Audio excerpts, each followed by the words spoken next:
Hi అండి, అందరికీ నమస్కారం. నేను మీ జ్యోతి. వెల్కమ్ బ్యాక్ టు అమ్మ రుచులు. ఈరోజు వెజిటేబుల్ నూడిల్స్ ఎలా తయారు చేయాలో చూపించబోతున్నాను. ముందుగా ఒక గిన్నె తీసుకొని అందులో 2 కప్పులు నీళ్లు పోసుకొని 1/2 స్పూను సాల్ట్ వేసుకోవాలి. 1 స్పూను నూనె వేసుకొని పొయ్యి మీద పెట్టుకొని మరిగిన తర్వాత నూడిల్స్ని వేసి కలుపుకోవాలి.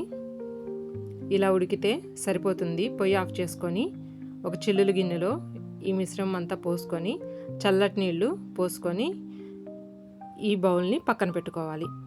పొయ్యి వెలిగించుకొని ఇంకో ప్యాన్ పెట్టుకొని 2-3 స్పూన్ల నూనె వేసుకోవాలి. నూనె వేడయ్యాక 2 గుడ్లు పగలగొట్టుకొని వేసుకోవాలి. వేసుకొని ఈ ఆయిల్లో బాగా చిన్న ముక్కలుగా అయ్యేలాగా తిప్పుకుంటూ ఫ్రై చేసుకోవాలి. ఈ టైంలో ఒక 1/2 స్పూను సాల్ట్ వేసుకొని బాగా చిన్న ముక్కలుగా అయిన తర్వాత ఇలా ఫ్రై అయిన తర్వాత ఒక గిన్నెలోకి తీసుకొని పక్కన పెట్టుకోవాలి. ఇదే ప్యాన్లో 2 స్పూన్ల నూనె వేసుకొని సన్నగా తరిగిన పచ్చిమిరపకాయ ముక్కలు, సన్నగా తరిగిన ఒక ఉల్లిపాయ వేసుకొని ఫ్రై చేసుకోవాలి. సన్నగా తరిగిన క్యాప్సికమ్ ముక్కలు వేసుకొని కొంచెం సేపు ఫ్రై చేసుకోవాలి.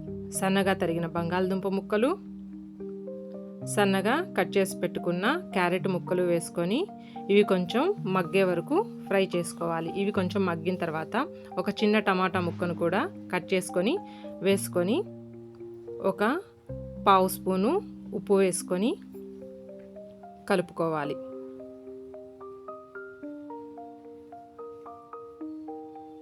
ఇలా బాగా కలుపుకున్న తర్వాత 1 స్పూను చిల్లీ సాస్ వేసుకొని కలుపుకోవాలి.